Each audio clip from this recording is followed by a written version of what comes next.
Chapter 10. The Substance of the Shadow.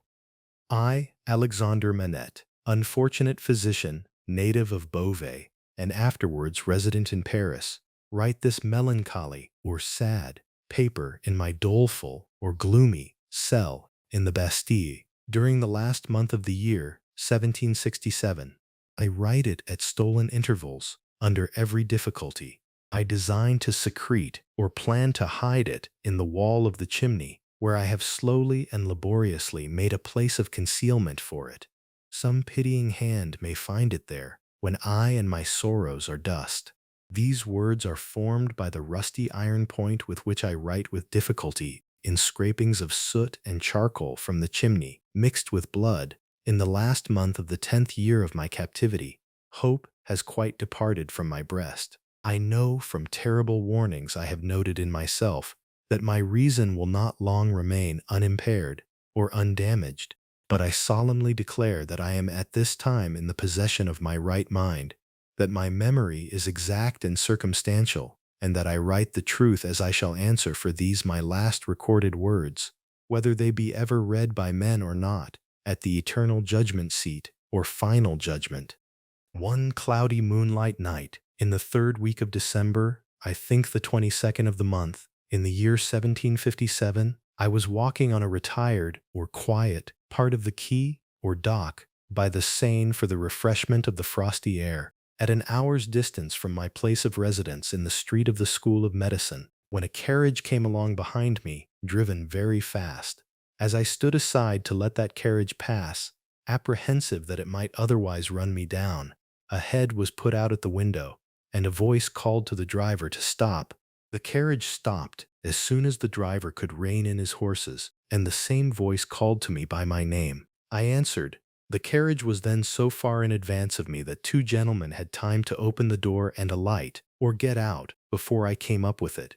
I observed that they were both wrapped in cloaks and appeared to conceal themselves, as they stood side by side near the carriage door. I also observed that they both looked of about my own age, or rather younger, and that they were greatly alike in stature or height, manner, voice, and, as far as I could see, face too.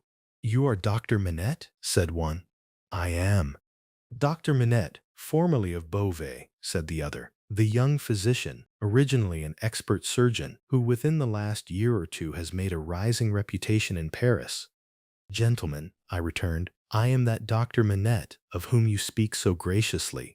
"We have been to your residence," said the first, "and not being so fortunate as to find you there, and being informed that you were probably walking in this direction, we followed, in the hope of overtaking you. Will you please to enter the carriage?" The manner of both was imperious or commanding, and they both moved as these words were spoken, so as to place me between themselves and the carriage door. They were armed. I was not. "Gentlemen," said I, "pardon me, but I usually inquire who does me the honor to seek my assistance, and what is the nature of the case to which I am summoned." The reply to this was made by him who had spoken second. "Doctor, your clients are people of condition, meaning that they are important, high-ranking people.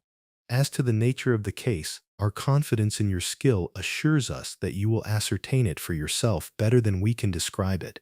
Enough. Will you please to enter the carriage?" I could do nothing but comply, and I entered it in silence.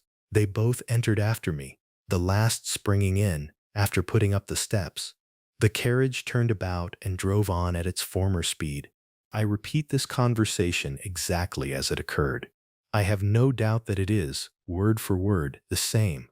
I describe everything exactly as it took place, constraining my mind not to wander from the task, where I make the broken marks that follow here. Narrator's note. These are depicted in Dickens' book as asterisks. I leave off for the time, and put my paper in its hiding place. The carriage left the streets behind, passed the North Barrier, and emerged upon the country road. At 2/3 of a league, or about 2 miles, from the barrier, or a border checkpoint. I did not estimate the distance at that time, but afterwards when I traversed it, it struck out of the main avenue, and presently stopped at a solitary house. We all 3 alighted, or got down, and walked by a damp soft footpath in a garden where a neglected fountain had overflowed. to the door of the house. It was not opened immediately in answer to the ringing of the bell, and one of my two conductors, or guides, struck the man who opened it with his heavy riding glove across the face. There was nothing in this action to attract my particular attention, for I had seen common people struck more commonly than dogs. But the other of the two, being angry likewise, struck the man in like manner with his arm. The look and bearing, or demeanor, of the brothers were then so exactly alike that I then first perceived them to be twin brothers. From the time of our alighting at the outer gate, which we found locked, and which one of the brothers had opened to admit us, and had relocked, I had heard cries proceeding from an upper chamber, or room. I was conducted to this chamber straight, or immediately, the cries growing louder as we ascended the stairs, and I found a patient in a high fever of the brain, lying on a bed. The patient was a woman of great beauty, and young, assuredly not much past 20. Her hair was torn and ragged, and her arms were bound to her sides with sashes, or fabric belts, and handkerchiefs. I noticed that these bonds, or restraints, were all portions of a gentleman's dress, or clothing. On one of them, which was a fringed scarf for a dress of ceremony, I saw the armorial bearings, or heraldic coat of arms or emblem, of a noble, and the letter E. I saw this within the first minute of my contemplation of the patient, for, in her restless striving, she had turned over on her face on the edge of the bed, had drawn the end of the scarf into her mouth, and was in danger of suffocation. My first act was to put out my hand to relieve her breathing, and in moving the scarf aside, the embroidery, or decorative stitching, in the corner caught my sight. I turned her gently over, placed my hands upon her breast to calm her and keep her down, and looked into her face.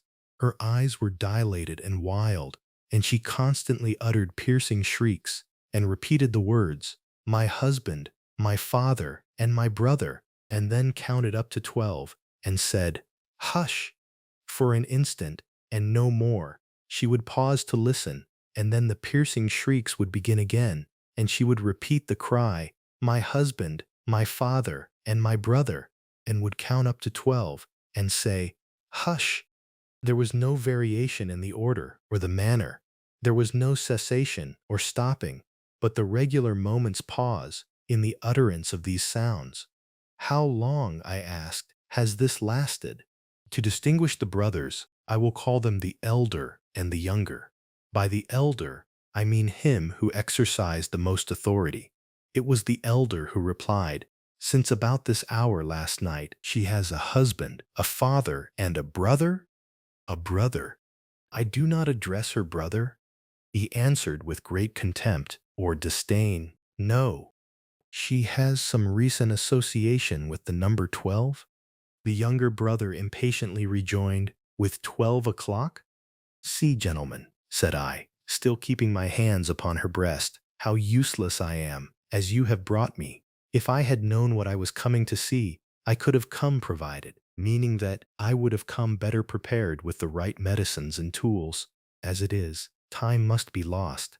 There are no medicines to be obtained in this lonely place. The elder brother looked to the younger, who said haughtily, or arrogantly, "There is a case of medicines here," and brought it from a closet and put it on the table. I opened some of the bottles, smelt them, and put the stoppers to my lips. If I had wanted to use anything save narcotic medicines that were poisons in themselves, I would not have administered any of those. "Do you doubt them?" asked the younger brother. "You see, monsieur, I am going to use them," I replied, and said no more. I made the patient swallow, with great difficulty, and after many efforts, the dose that I desired to give, as I intended to repeat it after a while, and as it was necessary to watch its influence. I then sat down by the side of the bed. There was a timid and suppressed, or subdued, woman in attendance, wife of the man downstairs, who had retreated, or withdrawn, into a corner. The house was damp and decayed, indifferently, or poorly, furnished, evidently recently occupied and temporarily used. Some thick old hangings had been nailed up before the windows to deaden the sound of the shrieks. They continued to be uttered in their regular succession, with the cry, "My husband, my father, and my brother," the counting up to 12, and "Hush." The frenzy was so violent that I had not unfastened the bandages restraining the arms, but I had looked to them to see that they were not painful.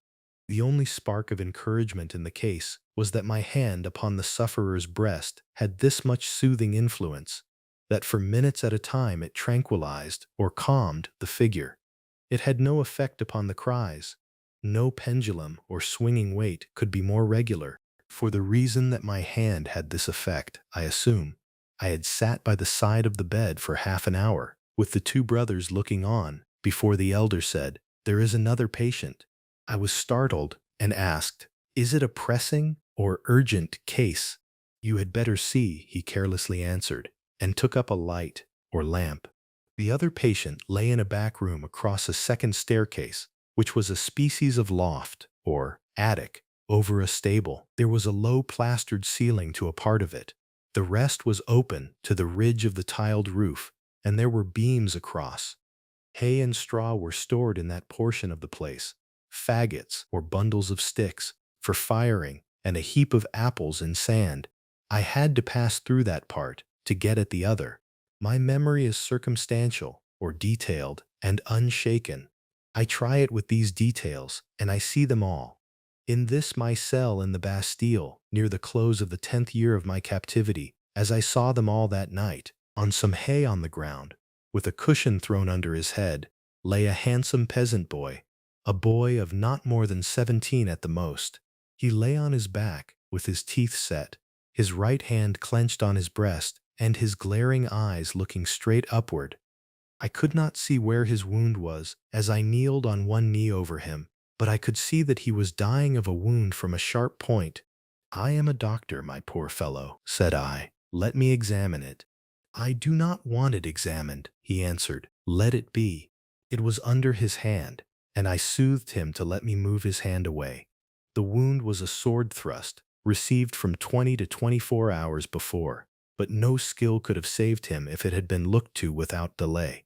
He was then dying fast. As I turned my eyes to the elder brother, I saw him looking down at this handsome boy whose life was ebbing out, as if he were a wounded bird, or hare, or rabbit, not at all as if he were a fellow creature. "How has this been done, monsieur?" said I. "A crazed young common dog, a serf, forced my brother to draw upon him, and has fallen by my brother's sword, like a gentleman." There was no touch of pity, sorrow, or kindred, or related humanity in this answer. The speaker seemed to acknowledge that it was inconvenient to have that different order of creature dying there, and that it would have been better if he had died in the usual obscure or hidden routine of his vermin or pest-like kind. He was quite incapable of any compassionate feeling about the boy or about his fate. The boy's eyes had slowly moved to him as he had spoken, and they now slowly moved to me. "Doctor, they are very proud, these nobles, but we common dogs are proud too sometimes. They plunder us, or steal from us, outrage us, beat us, kill us, but we have a little pride left sometimes. Have you seen her, doctor?" The shrieks and the cries were audible there, though subdued by the distance. He referred to them as if she were lying in our presence. I said, "I have seen her. She is my sister, doctor. They have had their shameful rights, these nobles, in the modesty or decency and virtue of our sisters, many years." Meaning that the nobles claimed the right to rape or sexually abuse peasant women and girls from the lower classes whenever they wanted, with complete impunity. "But we have had good girls among us. I know it, and have heard my father say so. She was a good girl. She was betrothed or engaged to a good young man, too, a tenant or renter of his. We were all tenants of his. That man's who stands there. The other is his brother, the worst of a bad race." It was with the greatest difficulty that the boy gathered bodily force or strength to speak, but his spirit spoke with a dreadful emphasis or intensity. "We were so robbed by that man who stands there, as all we common dogs are by those superior beings, taxed by him without mercy, obliged to work for him without pay, obliged to grind our corn at his mill, obliged to feed scores of his tame birds, which is a metaphor for mistresses, on our wretched crops, and forbidden for our lives, or on pain of death, to keep a single tame bird or mistress of our own, pillaged and plundered to that degree that when we chanced to have a bit of meat, we ate it in fear, with the door barred and the shutters closed, that his people should not see it and take it from us. I say, we were so robbed and hunted and were made so poor that our father told us it was a dreadful thing to bring a child into the world, and that what we should most pray for was that our women might be barren, were unable to have children, and our miserable race die out. I had never before seen the sense of being oppressed bursting forth like a fire. I had supposed that it must be latent or hidden in the people somewhere, but I had never seen it break out until I saw it in the dying boy. Nevertheless, doctor, my sister married. He was ailing or sick at that time, poor fellow, and she married her lover that she might tend and comfort him in our cottage, our dog hut, as that man would call it, or shack. She had not been married many weeks when that man's brother saw her and admired her and asked that man to lend her to him. For what are husbands among us? Meaning, what use are husbands to us? He was willing enough, but my sister was good and virtuous, and hated his brother with a hatred as strong as mine. What did the two then to persuade her husband to use his influence with her, to make her willing? The boy's eyes, which had been fixed on mine, slowly turned to the looker-on, and I saw in the two faces that all he said was true, the two opposing kinds of pride confronting one another. I can see, even in this Bastille, the gentleman's, all negligent or careless, indifference, the peasants, all trodden down sentiment or oppressed feeling, and passionate revenge. You know, doctor, that it is among the rights of these nobles to harness or bind us common dogs to carts and drive us. They so harnessed him and drove him. You know that it is among their rights to keep us in their grounds all night, quieting the frogs, in order that their noble sleep may not be disturbed. They kept him out in the unwholesome mists or damp air at night and ordered him back into his harness in the day. But he was not persuaded. No! Taken out of harness or restraints one day at noon to feed, if he could find food, he sobbed 12 times, once for every stroke of the bell or chime, and died on her bosom. Nothing human could have held life in the boy but his determination to tell all his wrong. He forced back the gathering shadows of death as he forced his clenched right hand to remain clenched and to cover his wound. Then, with that man's permission, and even with his aid, his brother took her away. In spite of what I know she must have told his brother, and what that is will not be long unknown to you, doctor. If it is now, his brother took her away, for his pleasure and diversion or entertainment, for a little while. I saw her pass me on the road. When I took the tidings or news home, our father's heart burst. He never spoke one of the words that filled it. I took my young sister, for I have another, to a place beyond the reach of this man, and where, at least, she will never be his vassal or servant. Then I tracked the brother here, and last night climbed in, a common dog, but sword in hand. Where is the loft or attic window? It was somewhere here? The room was darkening to his sight. The world was narrowing around him. I glanced about me and saw that the hay and straw were trampled over the floor. As if there had been a struggle, she heard me and ran in. I told her not to come near us till he was dead. He came in and first tossed me some pieces of money, then struck at me with a whip. But I, though a common dog, struck at him as to make him draw. Let him break into as many pieces as he will. The sword that he stained with my common blood, he drew to defend himself, thrust at me with all his skill for his life. My glance had fallen, but a few moments before, on the fragments of a broken sword lying among the hay. That weapon was a gentleman's. In another place lay an old sword that seemed to have been a soldier's. Now lift me up, doctor. Lift me up. Where is he? He is not here, I said, supporting the boy, and thinking that he referred to the brother. He, proud as these nobles are, he is afraid to see me. Where is the man who was here? Turn my face to him. I did so, raising the boy's head against my knee. But, invested for the moment with extraordinary power, he raised himself completely, obliging, or forcing, me to rise too, or I could not have still supported him.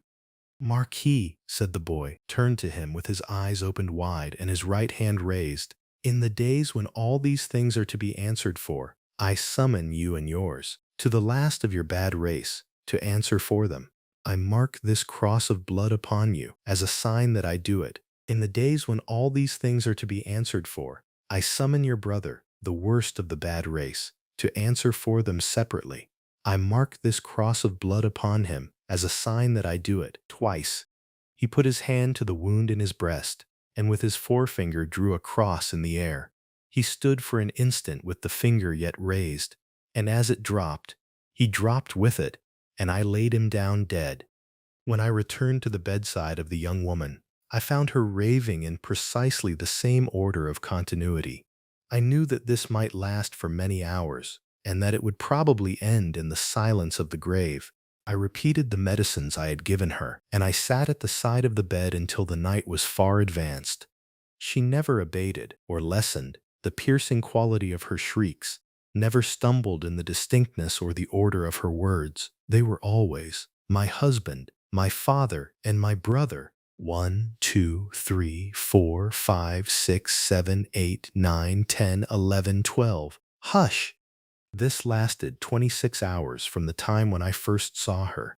I had come and gone twice, and was again sitting by her when she began to falter. I did what little could be done to assist that opportunity, and by she sank into a lethargy and lay like the dead.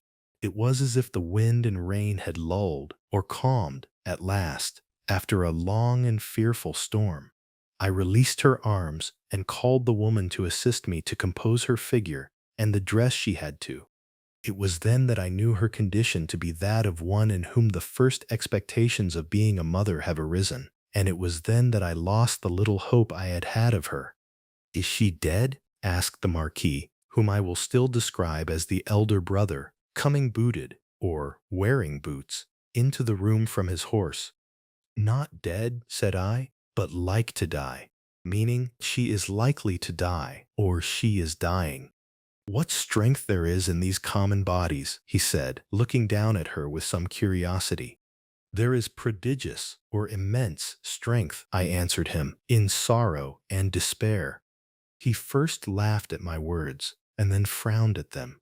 He moved a chair with his foot near to mine, ordered the woman away, and said in a subdued or quiet voice, "Doctor, finding my brother in this difficulty with these hinds, which is a contemptuous or demeaning term for peasants or farm laborers, I recommended that your aid should be invited. Your reputation is high, and, as a young man with your fortune to make, you are probably mindful of your interest. The things that you see here are things to be seen and not spoken of." I listened to the patient's breathing and avoided answering. "Do you honor me with your attention, doctor?" "Monsieur," said I, "in my profession, the communications of patients are always received in confidence." I was guarded in my answer, for I was troubled in my mind with what I had heard and seen. Her breathing was so difficult to trace that I carefully tried the pulse and the heart. There was life, and no more. Looking round as I resumed my seat, I found both the brothers intent upon me, or focused on me. "I write with so much difficulty. The cold is so severe. I am so fearful of being detected and consigned to an underground cell and total darkness that I must abridge this narrative or shorten this story. There is no confusion or failure in my memory. It can recall and could detail every word that was ever spoken between me and those brothers." She lingered for a week. Towards the last, I could understand some few syllables that she said to me by placing my ear close to her lips. She asked me where she was, and I told her who I was, and I told her. It was in vain, or useless, that I asked her for her family name. She faintly shook her head upon the pillow and kept her secret as the boy had done. I had no opportunity of asking her any question until I had told the brothers she was sinking fast and could not live another day. Until then, though no one was ever presented to her consciousness, save the woman and myself, One or other of them had always jealously sat behind the curtain at the head of the bed when I was there. But when it came to that, they seemed careless what communication I might hold with her, as if, the thought passed through my mind, I were dying too. I always observed that their pride bitterly resented the younger brothers, as I call them, having crossed swords, meaning that the younger brother had lowered himself to fight a duel with a peasant or commoner, and that peasant a boy.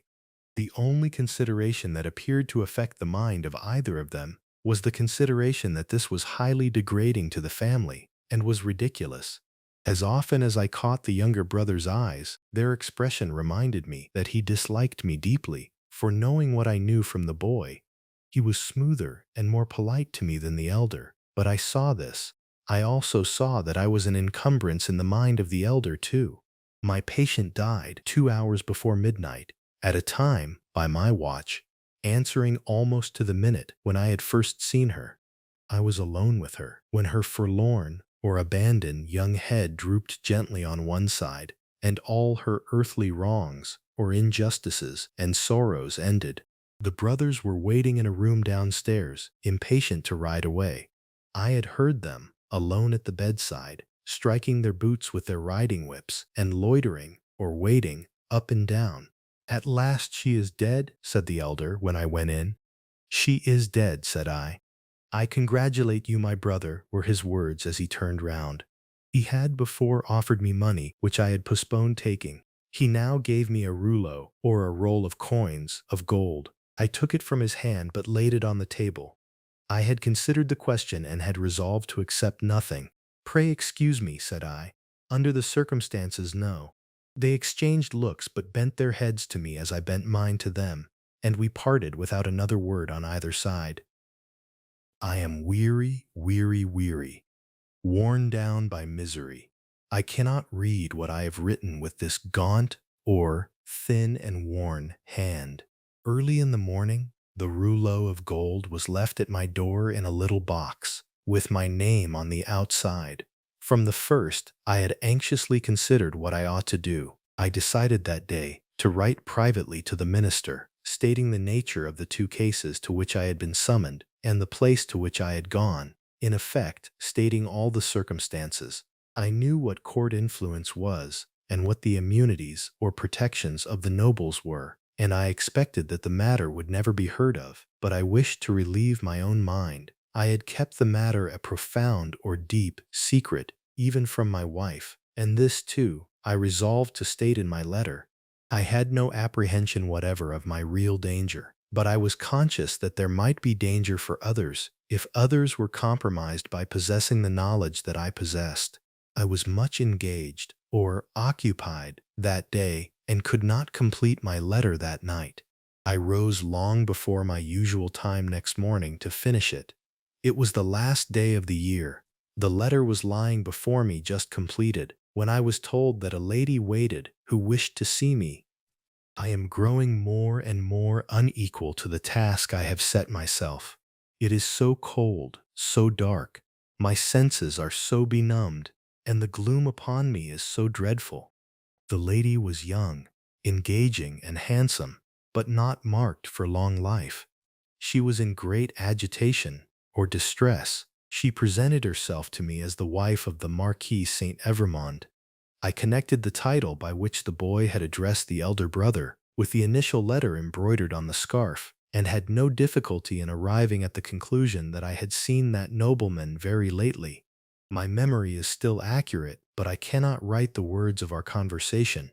I suspect that I am watched more closely than I was, and I know not at what times I may be watched. She had in part suspected, and in part discovered, the main facts of the cruel story, of her husband's share in it, and my being resorted or turned to.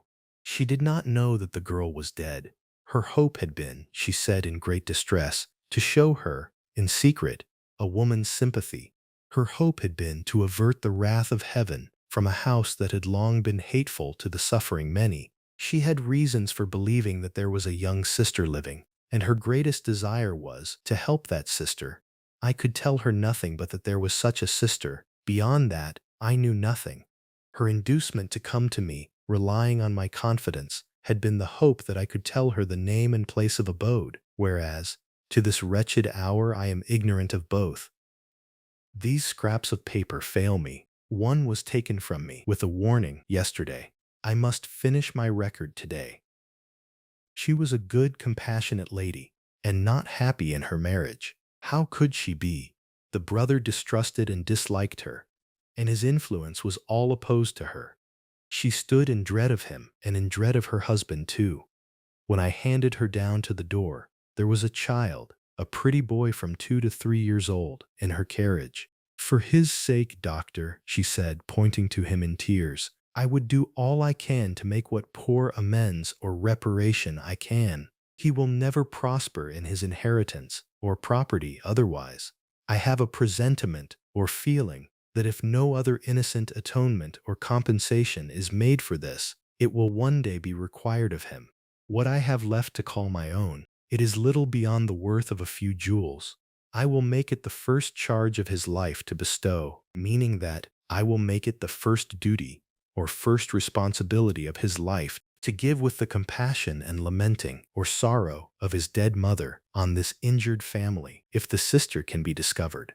She kissed the boy and said, caressing him, "It is for thine or your own dear sake. Thou wilt be faithful, little Charles?" The child answered her bravely, "Yes." I kissed her hand, and she took him in her arms and went away caressing him. I never saw her more. As she had mentioned her husband's name in the faith that I knew it, I added no mention of it to my letter. I sealed my letter and, not trusting it out of my own hands, delivered it myself that day. That night, the last night of the year, towards 9 o'clock, a man in a black dress or a black outfit rang at my gate, demanded to see me, and softly followed my servant, Ernest Defarge, a youth, upstairs. When my servant came into the room where I sat with my wife, oh, my wife, beloved of my heart, my fair young English wife, we saw the man, who was supposed to be at the gate, standing silent behind him. "An urgent case in the Rue Saint-Honoré," he said. She kissed the boy and said, caressing him, "It is for thine or your own dear sake. It brought me here. It brought me to my grave." When I was clear of the house, a black muffler, or scarf, was drawn tightly over my mouth from behind, and my arms were pinioned, or restrained. The two brothers crossed the road from a dark corner and identified me with a single gesture. The Marquis took from his pocket the letter I had written, showed it me, burnt it in the light of a lantern that was held, and extinguished the ashes with his foot. Not a word was spoken. I was brought here. I was brought to my living grave. If it had pleased God to put it in the hard heart of either of the brothers, in all these frightful years, to grant me any tidings of my dearest wife, so much as to let me know by a word whether alive or dead, I might have thought that he had not quite abandoned them. But now I believe that the mark of the Red Cross is fatal to them, and that they have no part in his mercies. And them and their descendants, or offspring, to the last of their race, I, Alexander Manette, unhappy prisoner, do this last night of the year 1767, in my unbearable agony, denounce or condemn, to the times when all these things shall be answered for. I denounce them to heaven and to earth. A terrible sound arose when the reading of this document was done, a sound of craving and eagerness that had nothing articulate in it but blood. The narrative called up the most revengeful passions of the time, and there was not a head in the nation but must have dropped before it. Little need, in presence of that tribunal and that auditory, to show how the Defarges had not made the paper public with the other captured Bastille memorials, or records, borne in procession or carried in a public display, and had kept it, biding or waiting for their time. Little need to show that this detested family name had long been anathematized, or cursed, by Saint Antoine, and was wrought, or worked, into the fatal register, or list. The man never trod, or walked, ground whose virtues and services would have sustained him in that place that day against such denunciation. And all the worse for the doomed man, that the denouncer was a well-known citizen, his own attached friend, the father of his wife. One of the frenzied aspirations, or wild desires, of the populace was for imitations of the questionable public virtues of antiquity, or ancient times, and for sacrifices and self-immolations, or self-sacrifices, on the people's altar. Therefore, when the president said, "Else had his own head quivered, or shaken, on his shoulders," that the good physician of the Republic would deserve better still of the Republic by rooting out an obnoxious or offensive family of aristocrats, and would doubtless feel a sacred glow and joy in making his daughter a widow and her child an orphan, there was wild excitement, patriotic fervor, not a touch of human sympathy, much influence around him. "Has that doctor?" murmured Madame Defarge, smiling to the vengeance. "Save him now, my doctor, save him!" At every juryman's vote there was a roar. Another and another. Roar and roar. Unanimously voted. At heart and by descent an aristocrat, an enemy of the Republic, a notorious oppressor of the people, back to the conciergerie, or prison, and death within 24 hours. Thank you for joining us through this chapter of A Tale of Two Cities. If you're enjoying the story, the vocabulary lessons, and the background information that makes this classic novel more coherent, please hit that subscribe button and turn on notifications. Let's keep learning together. See you in the next chapter.